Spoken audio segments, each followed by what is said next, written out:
नमस्कार, मैं संजय सनम YouTube के सभी व्यूवर्स का हृदय से अभिवादन करता हूं। व्यूवर्स, मेरा ये वीडियो नेपाल के 3 करोड़ नेपालियों को सादर समर्पित है। ये वीडियो भारत और नेपाल के बीच जो एक सीमा विवाद चल रहा है, उसकी वजह से हमारे नेपाली भाई बहनों के मन में जो आक्रोश है, उस आक्रोश पर मैं अपनी बात उनके दिलों तक पहुंचाने की कोशिश कर रहा हूं। और वो इसलिए कर रहा हूं कि आज अपनी एक फेसबुक दोस्त वीरता मोड़ की टिक्का छपगानी, उन तक मैंने अपनी एक वीडियो लिंक भेजी थी जो कि कोविड पर सामाजिकता के संदर्भ में थी। तब उनका एक मैसेज आया फेसबुक के मैसेज बॉक्स में कि आप हमारे दोस्त हैं, आपके प्रति हमारे मन में स्नेह सम्मान है, लेकिन भारत सरकार नेपालियों के साथ या नेपाल के साथ जो कर रही है, उससे हम लोगों के दिल टूट गए हैं। जब उनका ये मैसेज आया तो मैंने भी उसका जवाब दिया, उनका भी जवाब आया।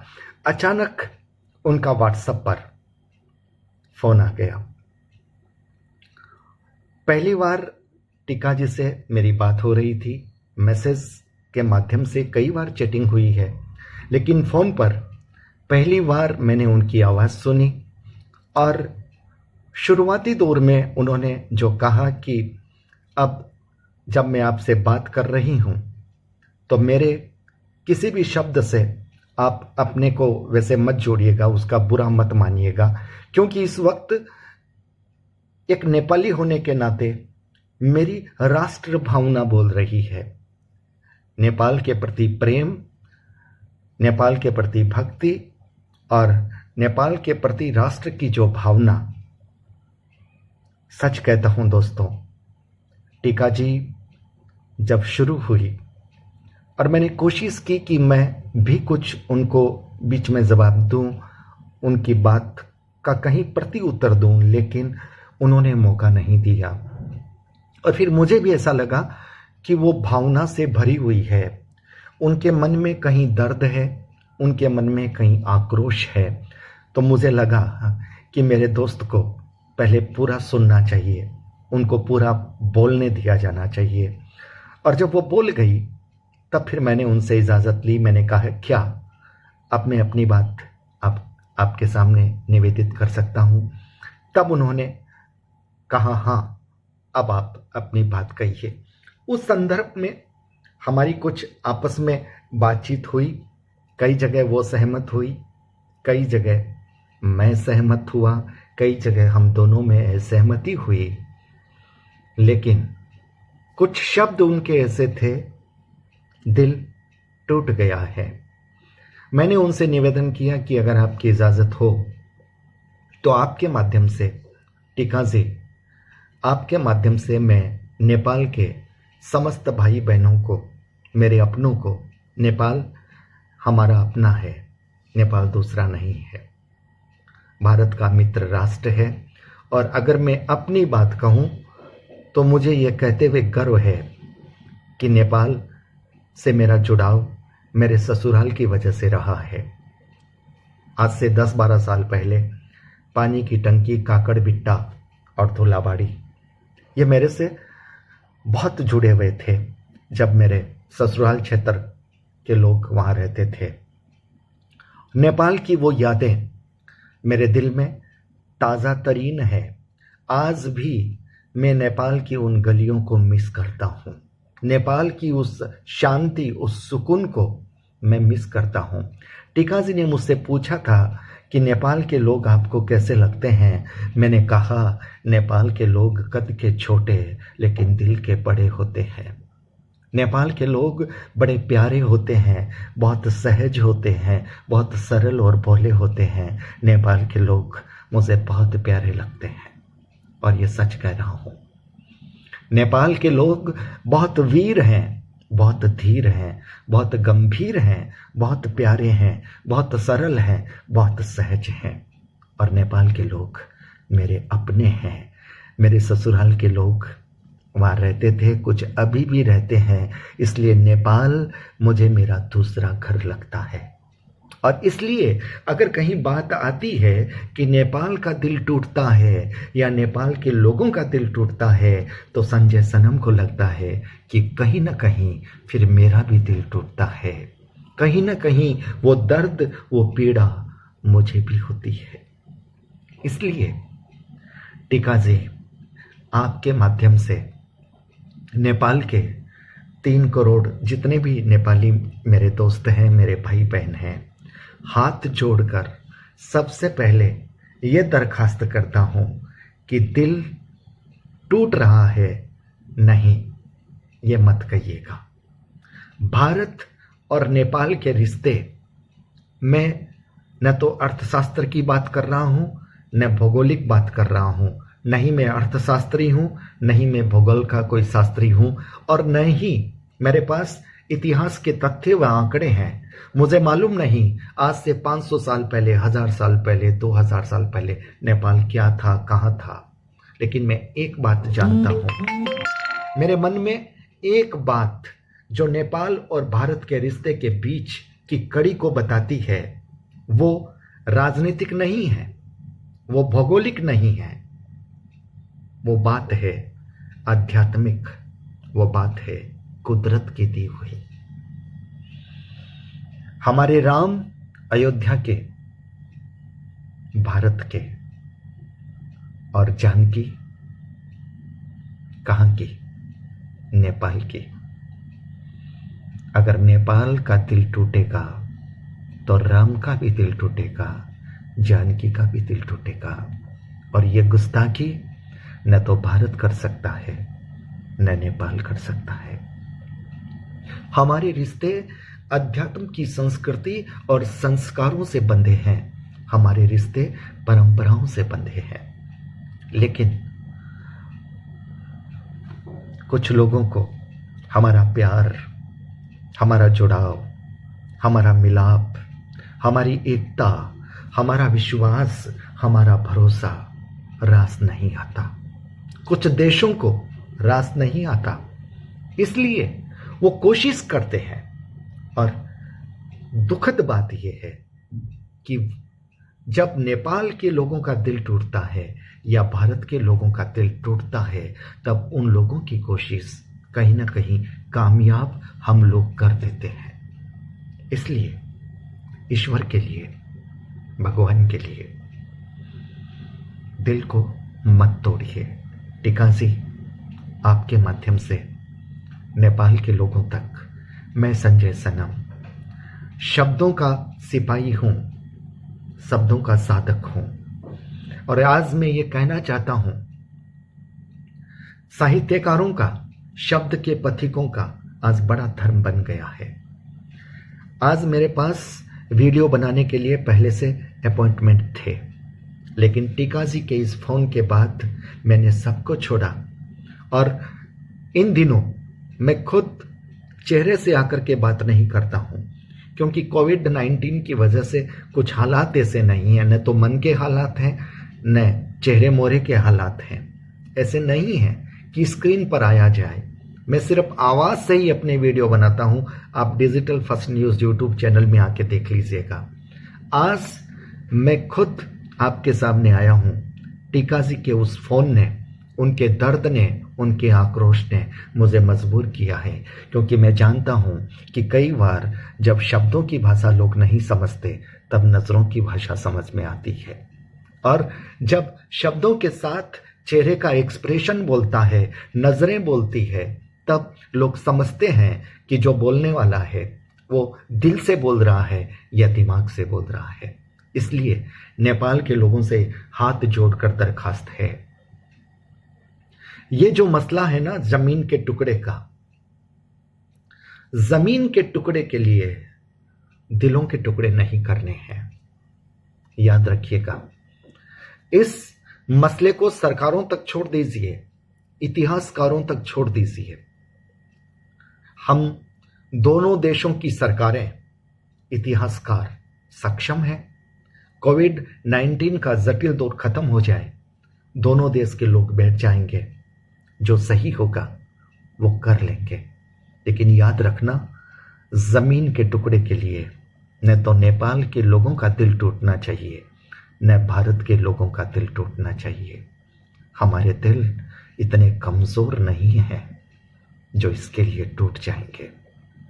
टीका जी, जहां प्यार होता है, जहां विश्वास होता है, जहां भरोसा होता है, दिल वहीं टूटता है। इसलिए एक बात तो पुख्ता हो गई कि नेपाल के लोगों का प्यार है भारत के लोगों के साथ। ये रिश्ता मजबूत है, तभी तो दिल टूटा है ना। इस बात का सुकून है कि एक मुहर लगी है कि हमारा रिश्ता बहुत प्रगाढ़ है, और दिल वहीं टूटता है जहां पर किसी पर हमें विश्वास होता है, किसी के साथ हमारे अरमान जुड़े होते हैं, किसी के साथ हमारा भरोसा जुड़ा होता है। लेकिन इतना विश्वास मान लीजिएगा कि भारत आपका दिल टूटने नहीं देगा। भारत की शक्ति नेपाल के जमीन के टुकड़े को लेने के लिए नहीं है, भारत की शक्ति नेपाल के साथ खड़े होने के लिए है। और हमारा रिश्ता, कल परसों ही मैं कुछ पढ़ रहा था, नेपाल के जो सेनाध्यक्ष होते हैं वो भारत के ऑनरेरी एक कमीशन उनके पास होता है सेना में। नेपाल का सेनाध्यक्ष बनने के बाद भारत की यात्रा करता है, और भारत की सेना में गोरखा रेजिमेंट, बहादुरों की, गोरखाओं की रेजिमेंट जो बहादुरी की मिसाल है, जो भारत के लिए अपनी जान जोखिम में डालती है। क्या हमारे रिश्ते, हमारी ये परंपराएं, हमारी ये संस्कृति, हमारा ये अटूट प्यार क्या कुछ जमीन के टुकड़ों के लिए तोड़ने देगा? मैं ये नहीं कहता कि जमीन किसकी है, नेपाल की हो सकती है, भारत की हो सकती है, हम दोनों में से किसी की हो सकती है। इतना तय है, तीसरे की नहीं है, और तीसरे की नहीं होने देंगे। चाइना की आंख नहीं लगने देंगे, वो नेपाल की रहे या भारत की रहे, हम दोनों में से किसी एक की रहेगी। बैठकर इतिहास के लोग बैठेंगे, फैसला कर लेंगे, प्यार से, सद्भाव से, दोनों के मन मिलाप से। एक बात आपसे हाथ जोड़कर कहना चाहता हूं, थोड़ा सा दूसरे दृष्टिकोण पर जाइएगा। टीका जी की बात से मुझे लगा, उन्होंने कहा कि भारत के अपने किसी भी पड़ोसी देश के साथ अच्छे संबंध नहीं है। ऐसा नहीं है टीका जी। किस पड़ोसी देश की बात करते हैं? पाकिस्तान की, जो चीन के इशारों पर नाचता है, जो आतंकवादियों को भारत में भेजता है। और ये आतंकवादी क्या कभी नेपाल को नुकसान नहीं पहुंचा सकते? सोचिए, भारत एक मोर्चे पर दो तरफ से लड़ रहा है, और चीन की जो स्थिति है, आप पाकिस्तानियों से पूछिए, चीन ने पाकिस्तान की हालत क्या कर रखी है। पाकिस्तान की सरकार, पाकिस्तान एक घोषित चीन का गुलाम बन गया है, और पाकिस्तान की जनता का दर्द यह कहता है। अब सुनिए पाकिस्तान के वीडियो, पाकिस्तान की जनता के वीडियो सुनिए, सच पता चल जाएगा। इसलिए चीन की चतुर चाल में मत फंसिएगा, मत फंसिएगा। वो कभी किसी का नहीं हो सकता। भारत चीनी भाई भाई करके उसने 1962 में भारत के सीने पर छुरा घोंपा था। लेकिन आज आपका भारत यानी नेपाल का भारत आज मजबूत है। इसलिए लद्दाख पर जब चीन आंख दिखाता है और भारत की सेना जब लद्दाख पर जाती है, तो चीन को शांति के लिए, बात के लिए टेबल पर आने की अपनी इच्छा शक्ति दिखानी पड़ती है। आज आपके भारत, मैं मेरा भारत नहीं कह रहा हूं, आपका भारत, नेपाल का भारत, क्योंकि भारत नेपाल से अलग नहीं है। अगर नेपाल में कोई संकट आता है तो वो संकट भारत का होता है, और नेपाल में अगर खुशी आती है तो वो खुशी भारत की होती है। और इसी तरह से भारत का अगर कोई संकट है, भारत का अगर कोई दुश्मन है तो वो नेपाल का भी दुश्मन है, और भारत का अगर कोई मित्र है तो वो नेपाल का भी मित्र है। हमारे रिश्ते एक दूसरे के हितों के हैं, एक दूसरे के सुख दुख के हैं। हम एक दूसरे के दुख में पीठ नहीं दिखा सकते, हम एक दूसरे की खुशी और दुख को बांटते हैं मेरे भाई। इसलिए मन में कोई गिला मत रखना, मन में कोई शिकवा मत रखना। मुझे विश्वास है कि भारत की सरकार और नेपाल की सरकार, इतिहासकार बैठेंगे, बात करेंगे। अगर वो टुकड़ा नेपाल का होगा तो नेपाल में जाएगा, अगर भारत का होगा तो भारत में जाएगा। वो टुकड़े तीन, चाहे नेपाल में जाए चाहे भारत में जाए, नेपालियों का हक भारत पर है और भारत का हक नेपालियों पर है। हमारे दिल के रिश्ते हैं, हमारे भावनाओं के रिश्ते हैं। जमी के टुकड़े हमारी भावनाओं के रिश्ते को कमजोर नहीं कर सकते नेपाली भाइयों। इसलिए न तो कमजोर पड़ना न कमजोर पड़ने देना। याद रखना, इस देश में भी और उस देश में भी कुछ गद्दार हैं, कुछ ऐसे लोग हैं जिन्हें भारत और नेपाल का प्यार रास नहीं आता, जो तीसरे की वकालत करेंगे। उनके अपने हित हैं, उनके अपने स्वार्थ हैं। हम दोनों को ऐसे लोगों से सावधान रहने की जरूरत है। एक बात और, मेरी दोस्त टीका ने बताया था कि बॉलीवुड इंडस्ट्री में एक फिल्म बनी है जिसमें नेपाली हमारी नारी शक्ति के लिए कुछ गलत चित्रण अंकन किया गया है। मैंने वो नहीं देखी, नहीं सुनी, लेकिन मुझे आश्चर्य नहीं है। सबसे पहले तो मैं इसकी निंदा करता हूं। हमारी भारतीय संस्कृति में नारी शक्ति स्वरूपा है। और फिल्म इंडस्ट्री की बात, टीका जी, ये फिल्म इंडस्ट्री के कुछ लोग इस हद तक गिर जाते हैं, फिल्म को बेचने के लिए, टीआरपी बढ़ाने के लिए आप नेपाल की बात करते हैं कि तो हिंदुस्तान के, राजस्थान की पद्मावती के चरित्र के साथ, व्यक्तित्व के साथ भी खिलवाड़ करते हैं। इसमें मोदी का दोष नहीं है, इसमें भारत सरकार का दोष नहीं है, इसमें भारत की जनता का दोष नहीं है।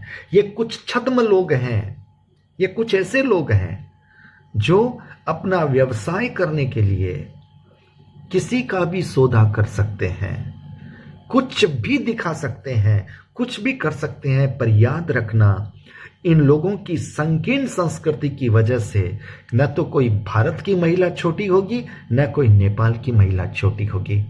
हमारी भारत की, नेपाल की, बल्कि पूरे विश्व की महिला, हम उसे शक्ति के रूप में समझते हैं, हम उसका सम्मान करते हैं।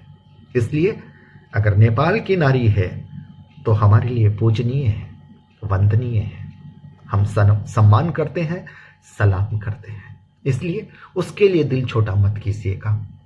याद रखिएगा, कुछ लोगों की गुस्ताखियां, उसका ठिकरा पूरे देश पर नहीं फोड़ा जाता। अगर नेपाल के कुछ लोग भारत विरोधी बातें करें तो क्या हम नेपाल के सभी लोगों को बुरा भला कह देंगे? नहीं कहेंगे, कभी नहीं कहेंगे। कुछ लोग इधर भी हैं, कुछ लोग उधर भी हैं, और हमें उनको पहचानना है। हमको हमारा मन कमजोर नहीं करना है, और जो लोग हमारे रिश्ते को कमजोर करने की साजिश कर रहे हैं, उनकी साजिशों को विफल करना है। ये जिम्मेदारी बनती है नेपाल के साहित्यकारों की। आज मुझे स्मरण हो आ रहा है, हमारे एक साहित्यकार हैं देवकी नंदन अग्रवाल जी। मैंने कहा है, मुझसे कह दिया, बोल जाया गया कि है, उस दुनिया में नहीं है, लेकिन साहित्यकार हमेशा होता है, शायद इसलिए जुबान से निकला है। उन्होंने कहा था, 2 माहों का लाल हूं। मुझे याद आ रही है उनकी वो बात, जो दुल्लाबाड़ी काकड़बिट्टा में रहते थे। नेपाल के साहित्यकार उन्हें बहुत अच्छे से जानते हैं।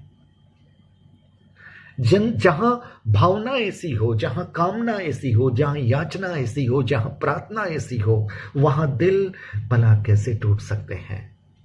कैसे टूट सकते हैं? और क्यों टूटेंगे? हम क्यों टूटने देंगे? एक अपील करना चाहता हूं। टीका जी, आपके एक वक्तव्य से मुझे शिकायत हुई, और वो वक्तव्य मैं पूरे नेपाल के अपने सभी भाइयों तक पहुंचाना चाहता हूं। और मुझे उम्मीद है कि वो वक्तव्य, हालांकि टीका ने फिर हंसी मजाक करते हुए उसे ले लिया था, बहुत ही मैं कहूँगा टीका जी ने जिस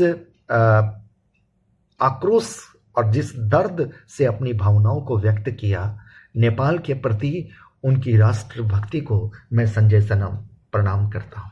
होना चाहिए, ये जज्बा जरूर होना चाहिए, ये जुनून जरूर होना चाहिए, लेकिन किसके लिए? उसके सामने हो जो आपके देश का दुश्मन हो, पाकिस्तान के सामने हो, बांग्लादेश के सामने हो सकता है चीन के सामने भी आपको कभी करना पड़ेगा। अगर आज आप नहीं समझ रहे हैं, आने वाले 5 साल में आपको समझना पड़ेगा। भारत तो आपका अपना है, उसके सामने भारत विरोधी नारे नहीं मत लगाइएगा। किसके लिए? मैं कह रहा हूं जय नेपाल। मैं कहता हूं जहां जय भारत है वहां जय नेपाल भी है, जहां जय नेपाल है वहां जय भारत भी है। हम साथ साथ हैं।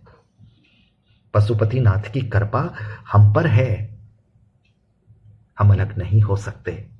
इसलिए कोविड-19 के संक्रमण के इस दौर में मेरे नेपाली दोस्त, राष्ट्रभक्ति की वजह से, जुनून की वजह से मैं सलाम करता हूं, उसकी वजह से अगर आप एक साथ इकट्ठे हो रहे हैं तो भारत विरोध के लिए मत होइएगा।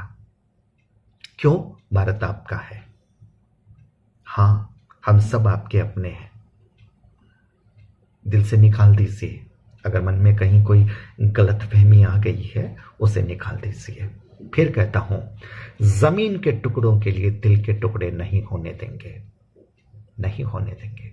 ध्यान में रखिएगा, अपना ख्याल रखिए। एक बात टीका ने कही थी कि हालांकि उसको उन्होंने फिर वापस ले लिया, लेकिन कहना चाहूंगा, मैं इंडियंस को भी कहूंगा और मैं नेपालीज मेरे भाइयों को भी कहूंगा कि नेपाल में जो इंडियंस रह रहे हैं उन्हें अब भारत जिंदाबाद, मोदी जिंदाबाद अब नहीं कहने दिया जाएगा। जो नेपाल में रहेगा वो ये नहीं कहेगा। मुझे आपत्ति है टीका जी। नेपाल के भारतीय, नेपाल उनका पहला घर है, भारत उनका दूसरा घर है। जय नेपाल भी कहेंगे, जय भारत भी कहेंगे, और भारत में रहने वाले नेपाली जय नेपाल भी कहेंगे, जय भारत भी कहेंगे। अब सुनिए, एक संदेश दोनों पक्षों को देना चाहता हूं। मेरे भारतीय दोस्त जो इंडियंस मुझे सुन रहे हैं उनके लिए, कि आपके क्षेत्र में जहां भी हमारे नेपाली भाई बहन रह रहे हैं, इस वक्त जब थोड़ा तनातनी का माहौल है, हमारे नेपाली भाई बहनों के बीच में मन में कहीं भी असुरक्षा की भावना नहीं आनी चाहिए। उनको वही प्यार, वही सम्मान उनके लिए मिलना चाहिए जो पहले मिल रहा था, क्योंकि वो प्यार और सम्मान के ही हकदार हैं। और जो नेपाल में इंडियंस रह रहे हैं उनकी सुरक्षा, उनके सम्मान, उनके स्वाभिमान की जिम्मेदारी मेरे नेपाली दोस्तों आपके हाथ में है। इस जिम्मेदारी को आपको संभालना है। याद रखिएगा, फिर दोहराता हूं, इतिहास की गलतियां या इतिहास का रहस्य या जमीनों के टुकड़े हमारे दिलों के टुकड़े नहीं कर सकते, नहीं कर सकते। और याद रखना, दोस्ती में, प्यार में अगर कभी तकरार हो जाए तो यह समझना इस तकरार से प्यार और बढ़ेगा और मजबूत होगा। हाँ, पति पत्नी के रिश्तों में भी कहा जाता है ना, वही दोस्ती के रिश्ते में कहा जाता है, मित्रों के रिश्तों में कहा जाता है, भाइयों के रिश्तों में भी कहा जाता है कि जहां दिल जुड़े होते हैं वहां अगर कभी कभार तकरार हो जाए, उस तकरार के बाद फिर रिश्ता और मजबूत बनकर के उभर के आता है उनके लिए जिनके दिल में जुड़ाव होता है। और हमारा तो संस्कृति, संस्कार, परंपरा से जुड़ाव है, इसलिए हम कभी अलग नहीं हो सकते। मुझे विश्वास है मेरी दोस्त टीका जी को जवाब मिल गया होगा, राहत मिली होगी, थोड़ा सुकून मिला होगा, और मेरे नेपाली भाई बहनों को भी राहत सुकून मिला होगा। ध्यान रखना, मैं मोहब्बत का शायर हूं, मोहब्बत ही देनी आती है, नफरतें नहीं दे सकता। और किसके लिए? जो मेरा अपना है उसके लिए नफरत कहां से आएगी? हाँ, अगर बात चीन की होती, पाकिस्तान की होती, तो ये मोहब्बत भी कहीं छूट जाती, फिर देश प्रेम आ जाता। लेकिन नेपाल और भारत ये तो जिगरी है, अजीज है, इनके बीच में किस बात का भेद? हम एक हैं, एक थे, एक रहेंगे। याद रखना, एक रहेंगे। इसलिए नो विरोध, सिर्फ प्यार, सिर्फ मोहब्बत। और ये जो विवाद चल रहा है अपने आप सुलझेगा, वक्त दीजिए। ये आपके और मेरे बीच में नहीं है, नेपाल की जनता और भारत की जनता के बीच मत कीजिए इसे। सरकारों के बीच में है, इतिहासकारों के बीच में है, वे बैठेंगे, समझेंगे, सुलझा लेंगे। चीन को मत आने देना, याद रखना, कोशिश कर रहा है, सावधान कर रहा हूं। बस हमारा मुद्दा हमारे बीच, दो दिलों के बीच अगर कोई मुद्दा है तो तीसरे की दरकार नहीं है, हम सुलझाएंगे। बहुत बहुत आभार, नमस्कार नेपाली दोस्तों। मेरे किसी शब्द से, मेरी किसी भावना से अगर आपके मन को, दिल को कहीं भी चोट पहुंचती है, मुझे माफ कीजिएगा। मेरा मकसद नेपाली दिलों को आहत करने का नहीं, मैं तो प्यार, सम्मान, स्नेह की बरसात करने आया हूं और टीका जी के जज्बे को सलाम करने आया हूं। वीरता मोड से मेरी दोस्त टीका जी का ये फोन, और उस फोन के बाद जो भावनाएं मेरी आई वो आप तक पहुंचा रहा हूं। अगर आपको लगता है कि नेपाल और भारत के बीच का ये पक्का प्यार है, सच्चा प्यार है, अटूट प्यार है, जय नेपाल जय भारत की ये दास्तान है, तो नेपाली दोस्तों इस वीडियो को पूरे नेपाल तक पहुंचा दीजिएगा, घर घर में पहुंचा दीजिएगा। घर घर में भारत और नेपाल एक थे, एक हैं, एक रहेंगे। जब तक सृष्टि रहेगी तब तक हमारा बीच ये जुड़ाव का जो किस्सा है वो चलता रहेगा। बहुत बहुत आभार, नमस्कार, शुक्रिया।